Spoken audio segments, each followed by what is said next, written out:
Welcome to Toffee TV. It is the Footy Show daily. We are live. Get your comments in on Patreon to talk about whatever you want to talk about today. Obviously, lots going on in terms of football coming back and the EFL. Lots of different things going on. Lots of stories concerning how and when and where and testing and all kinds going on concerning that one. Mad, isn't it? It's mad because where the EFL is concerned, obviously I'd watched Keys and Gray yesterday and Paul Lambert was on it, and he's obviously the Ipswich Town manager, isn't he? So he's in League One. League Two have finished, haven't they? They've said they're done. We'll go with points per game and all that. And Lambert was like, we still haven't been told what's happening. He said that apparently the 25th of May we'll know one way or the other. He's like, but we're still here. Don't know whether the players can't have downtime because they don't know whether they're going back or not. And he was like, we're all over the place. Then there's the question of neutral stadiums and everything else. So it looks like a bit of a mess there. And obviously we were talking off air yesterday, talking about the Championship and what might happen there. And I've seen something today of Championship players are going to test themselves for. Yeah. I mean, that's where that soonest thing comes in, then, doesn't it? Because nobody said, didn't he? He wouldn't tell anyone. So well, I suppose, yeah. I think the Premier League have said that there's three ways that players, I think, can be tested. It's a outside medic, a club medic, or the third option is themselves. But I think the Premier League are looking at it being an outside body because they want it as cut and dry and professional, and no one can say anything. They want it to be as safe as possible. But that sounds like to me, certainly for the Championship, like it's a corner cutting exercise, and that's where I think the problem is going to lie with a lot of people, is that people will start asking questions of the professionalism and are people doing it right? Because we've seen things already in the last 24, 48 hours. We've seen players, well, we've seen it already, but we've seen players getting caught for like getting haircuts and things like that. And we spoke about this yesterday on the show, where they're the things where players will go, oh, I thought I was okay. This is now, whatever's happened before, certainly for Premier League players, whatever's happened before is sort of forgivable in a way. It's one thing. Now it's a completely another thing. You're back in training and you've got to adhere to the lockdown. And one of the things about adhering to the lockdown in terms of coming back is you've got to be tested properly. And I think for the Championship to come back, to be offering, players can do it themselves, I think that will erode any kind of public confidence in it. Yeah, definitely. I mean, League One, it's set to be decided on an unweighted points per game system now. While Stevenage is set to be relegated from League Two after the latest EFL board meeting today. So there's been disagreements between League One clubs over how to continue the campaign. Any decision to curtail the season will only take place if the clubs are in favour of doing so. Unweighted points. I don't know how do you come to that conclusion at the end of the day. It's if you're gonna finish a season without playing a game, does it make sense to go, well, on average you're averaging 2 points a game, so that's what you get for the rest of the season? Or is it how you get more points at home? Do you know what I mean? It's like so difficult, I think, to come to a satisfactory conclusion with that. The EFL has already said relegation and promotion has to be part of it for the integrity of it. Otherwise, there's no point. So they're kind of saying, no, that nobody's getting relegated from each league is off the table. So I don't know how. It's a difficult one, isn't it? There's no system that will satisfy everyone, because someone will win and someone will lose no matter what. And it's understandable what these teams want to have that on the pitch. I mean, that's just the natural instinct of football. It's what you play for. Well, exactly. One of the things they were saying was that nobody would get relegated into the National League. But now the EFL are saying, no, there's going to be relegation from all 3 divisions. Well, that can be I would imagine that can be solved by the fact that Bury have gone out of business, and there's a need for one extra team to come up. So you could have who'd won the National League to come up, and I think that solves that problem for them, and that makes that sorted. But for the other leagues. But this, I mean, like this is saying, you know, the statement, the EFL board says that a club should be relegated to the National League, provided we have assurances that the National League will start the 2021 season, so that the relegated club from League Two has somewhere to play. So it's all very. I mean, I suppose it's probably easier for National League clubs to play behind closed doors, as in you haven't got as many fans to satisfy to say, stay away. I mean, and I hope I'm not being disrespectful to any National League club fans there, but what I mean is it's just a smaller scale, so maybe you can cope with that, although they're probably got no chance of seeing their team at all this season, and after which then means... What is it then? Radio people going to be allowed in so they can hear the game? Are they going to be that? You know what I mean? Imagine if they said next season, no Everton games on the telly and probably no radio. You'd just be like, so then 5 o'clock. The problem with that is problem for a national. Why are Premier League teams playing? Well, they're playing because the revenue from the television is why, right? Yeah. So you've got to ask yourself the question for the National League.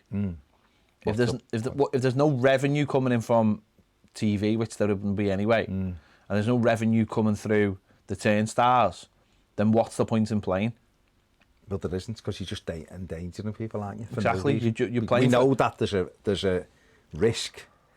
No one's saying it isn't risk free. Yeah. What all the football's trying to do is minimise that risk and say that, listen, you're all going to be tested and we're going to disinfect everywhere. So it's as clean as it can be for you. So there's still a risk, of course. It's as clean as it can be.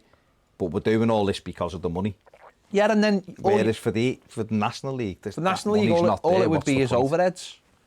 Yeah. Having to play people. Yeah. For no reason. Get people in the stadium. There'd be no incentive, is there? There'd be no reason to do that. So... it's mad. We'll have to wait and see what happens. But isn't there for League One, are they not looking at a possible playoff system? Yeah, so if it does come back, they see again, but that's going to have to be, so it's weighted points they're saying. Yeah. Well, no, non-weighted points, which is, so they're going to get basically a league table and go, right, that's how the league table looks after 46 games or whatever it is. You 3 are playing, you know, but I don't know, how do you do that? Do you just do 6 or do you say, hang on, well, in normal rules, the top 2 are promoted, so they're up, so they don't have to play a game. But then 3rd to 6th, well, in normal rules, 3rd would play 6th, I think, in the playoffs, and 4th will play 5th. 2 semis and a final. So are they going to just have 2 semis and a final, or are they going to just have 2? You know, there's no real way to do it, is there? Or do you just go... Well, we've discussed this before, haven't we? Yeah. So do you have like 10 teams in a playoff and then have 3 different finals or whatever the makeup of it is? I mean, they are talking the playoffs. It just says from what they've had here is that it's going to be set to be decided on unweighted points per game. Stevenage is set to get relegated. Disagreements, blah blah blah. League 2 clubs. And then it doesn't really go into, as well as setting out the principle on relegation, the EFL board says the playoffs should be decided, should be played in the event of curtailment, but should not be extended beyond the 4 regular teams. So basically they're saying that there's going to be 3 more games in League One, so the 2 semis and the final, as it would have been. So the top 2 are going to be going up. Yeah. The issue you've got with that League One, it's really interesting. We've done this the other week.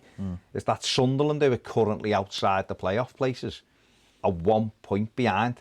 But I'm sure, I mean, it takes me 3 seconds to look, but I'm pretty certain that clubs from like 3rd to 6th, So if we just go back.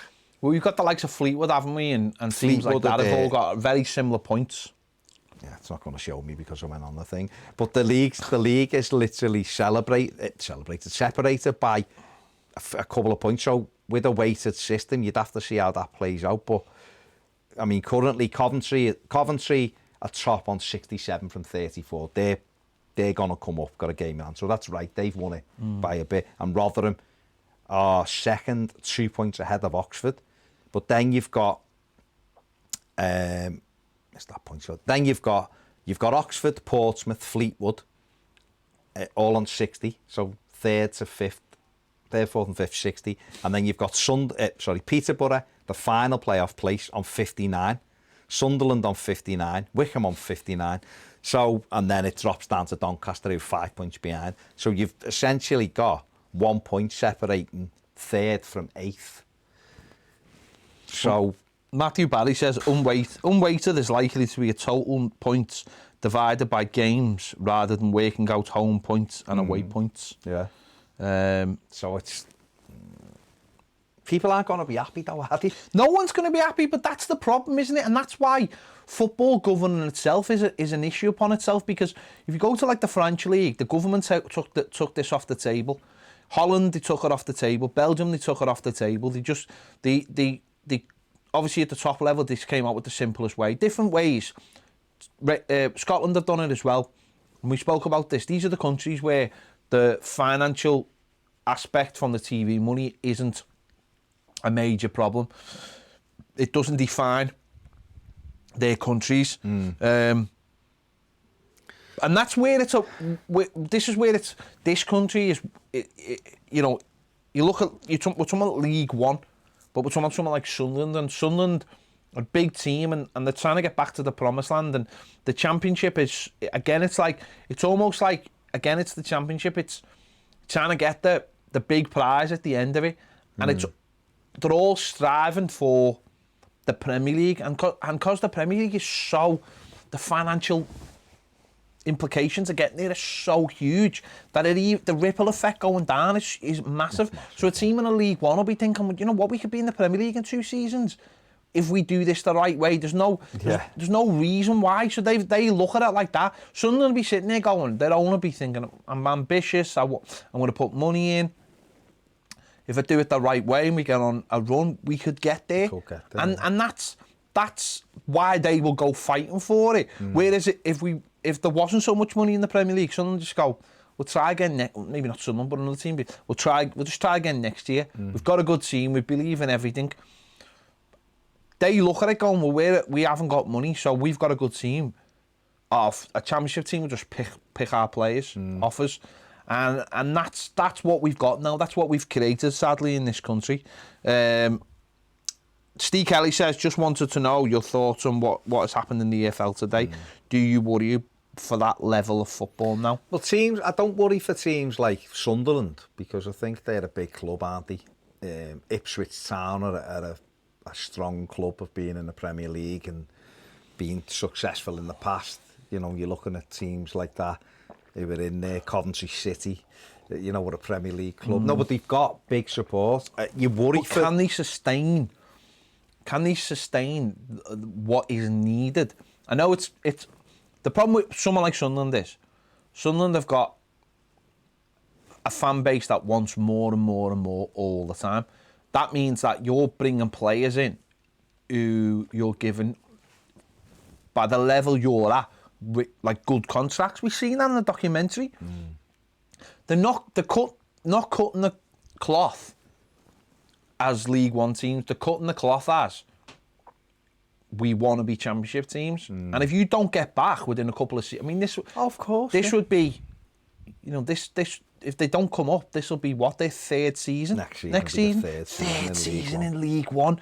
Financially, that is terrible. The damage there is. I mean, he's cut it, hasn't he? It was losing 40 million, then it was losing.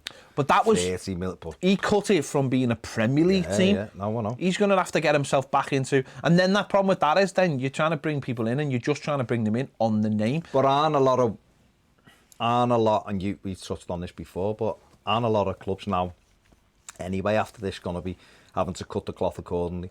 So that players who are trying to go to them clubs now, where they might Sunderland, out there sound Sunderland, they'll pay me 20 grand a week or 15 grand a week or whatever. Now Sunderland will be like, no mate, I'm sorry. No, I 2 or 3 grand a week maximum. I for completely agree with that. I think the worry, and I think this is what Steve was alluding to, is that they might even get the chance to do that because this might catch them out. We're talking about clubs getting more and more in financial trouble. For all we know, right, Sunderland sit there going, work it all out. And they go, if we average 25,000, which is huge for the league, for League One. If we average 25,000, then we can afford these players. Yeah. Suddenly you've got a situation where they're not playing games of football. No. And they don't know when those crowds are coming back. No. And don't forget, by being 2 divisions down from the Premier League, no one's bothered. Really, are they? No one's really bothered. Oh, yeah, you will come to you when we can. Is that suddenly that thing that you're banking on, which is the crowd coming in, which you can rely on because you're a big club, it disappears. No, so you're on the level then of everyone else. And I just worry that for a club like that. I agree. I just think for a lot of clubs though, the real worry is, and that's something that's got to happen. I don't know how we do it, but we've got to find a way of filtering some of the money down. We've got to protect these clubs. These clubs are the heart of communities in so many places. They really are. And, you know, we can go on about the Premier League and we can talk about the money and the glitz and this, that and the other. But what about the clubs underneath? What makes the FA Cup brilliant? What makes the League Cup good for those clubs is that the chance to play these big teams, all the city, you know, the little towns, where they love the football and go and watch it. All of a sudden, you're right, those clubs who are used to getting 3,000 people. All right, Sunderland are at 25,000. It's a big thing. They budget high and they've got whatever. But what about the clubs who are used to getting 2,000 people through the gate every week, and that's paying for the handful of staff, and they're getting prize money and all of them, the gates and the pies and the coffees and the teas and all that. It all adds up, and it keeps them running very close to the line, because a lot of clubs will go close to the line because ultimately they want to better themselves. No one sets out to go, we're happy being 18th in League Two forever, do they? You get in the start of every year. Why? Otherwise, you just get a manager like Tony Pulis and go, do us a favour, mate, just keep us in the middle of that league. Want no ambition at all, just try and do that. Where they get younger managers and they go, listen, it'd be great if we could get promoted, we get a bit more prize money and we get more people through the thing. But you're only going to do that by building your team up. That's where I think clubs like, say, like Accrington Stanley, Oldham, those kind of clubs who maybe, Oldham being in the Premier League, but it was a long time ago.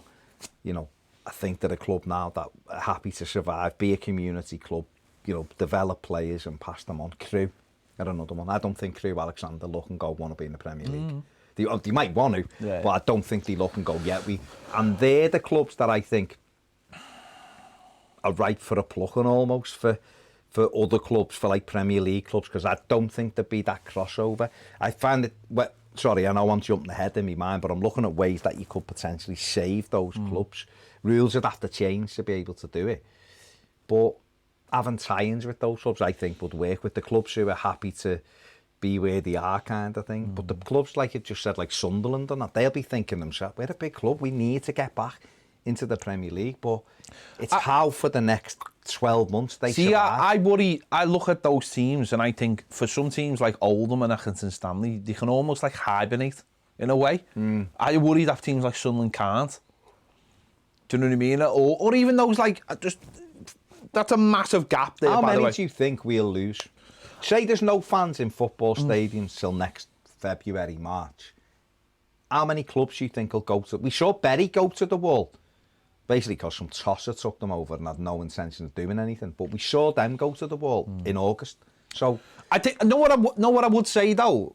I would say that I think there's more of a chance that we'll lose less as a collective, because I would like to think that the FA, the government, the Premier League and the Football League will be almost working on a survival plan that incorporates every club. So you've just mentioned Bury there, right? That's a club that had a guy owning it who has no interest in it, and there was not putting any money in and draining money out. So that's almost like a plan of how to get rid of a football club and put it into bankruptcy and take what you want out the club. Yeah. Whereas this is something that none of the clubs are at fault for.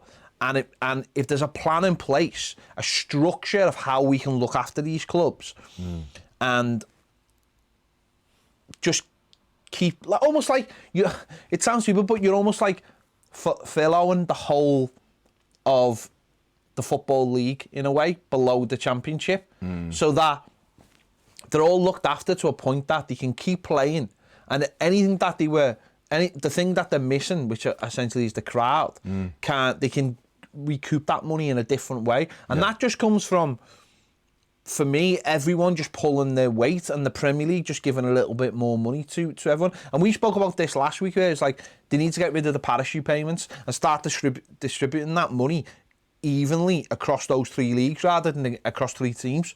And that way, it's fair. And that extra little bit, we hear it every year. Oh, one team goes on a great cup run and gets like the 4th round. Oh, that'll keep us going for 5 years, that we've made that money. You know, look at someone like Shrewsbury and how much money they'll have made by having Liverpool at home and then a replay away. Yeah. That'll keep them going for a long time. That might be the thing. It might have, but that might be the thing now that keeps them going for the next year.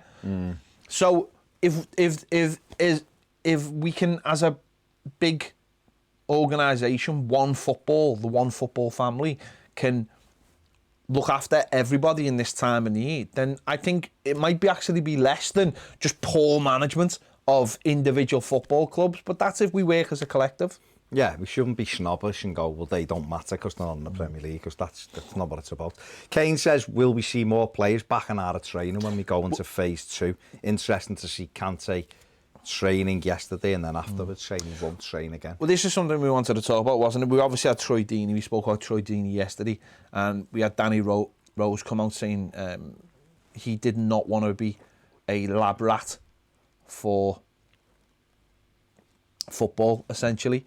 And we've had Kante, and what's so interesting about the Kante situation is this is a guy who went back to training, and you'd seen him gone back to training because people are like, there was pictures of him with his hair. And his hair was like, people were like, oh my God, he's got hair. And it was like, so he's back in training. Now he's asked now to leave training. He's not training. I think this might be his 2nd day of not training. And that's quite interesting. We had Troy Deeney saying he was not assured. He asked questions and they were not answered. And we've now got Kante going back to training. And I don't know, none of us know why. Whether there's been a change of situation, maybe at home or something, but he obviously does not feel safe in the environment, and I find that very interesting. And if this is something more and more, players start picking up on. Listen, we know that the set of players, BAME set of players, the whole of England and the UK seem to be higher deaths in that community than other. And so footballers, and as I said, Troy Deeney's already come out and said this really well, is they don't feel safe, they don't feel satisfied. And we've just talked about self-testing and all these kind of things, and footballers going for haircuts. Yeah. If Kante's seen something that makes him feel, now this could be the way training's run, it could be, he might have walked into the changing room and heard other players talking about this or that. I mean, we've heard the story with Loftus-Cheek. For all we know, he's walked into the dressing room and someone, Hudson-Odoi, sorry it was, yeah. He might have walked into a dressing room and they had someone say, oh yeah, they're getting me a haircut, or doing this after training, or doing that after training. He might go, are you not taking the... And I don't know, but he's obviously gone in, gone, this is not how I expected it to be. So for that reason, I'm going to have to excuse myself. Do you think you'll see more of this? We had Seamus Coleman yesterday saying it felt very safe, felt great. Harry Maguire said at Man United it felt very safe, and that's great for him, and that's great for Seamus Coleman, because they're not part of that community and that's the difference, isn't it? The difference is we've got a section of players who already are at more risk than other people. Yeah. And if they obviously walk in with that mindset of if this is not a safe, and I already am at a higher risk of getting this and passing it on to my family, then I simply can't train until I am given assurances that we are covering all the bases. It's a massive one, isn't it? It's a massive problem because, you know, I don't think you're going to be able to, I don't think you're ever going to be able to guarantee everybody's, you know, safety. And you can't say to someone it's 100% safe to train. Yeah. What can you do? It's people will make a decision based on themselves and how they feel. I don't know. It is one of those. It's one of those difficult things, and there's not really much you could do, is there? But it is what it is, isn't it? We'll just have to see. We'll just have to see what happens and see whether more people come out and say they won't. I guess we'll end up with more than what's happening. I've got Danny Rose, Troy Deeney, now I've got N'Golo Kante. We might end up with more, and I suppose. Well, the other thing we're going to get that network of players getting in touch with each other now, saying, how was training for you?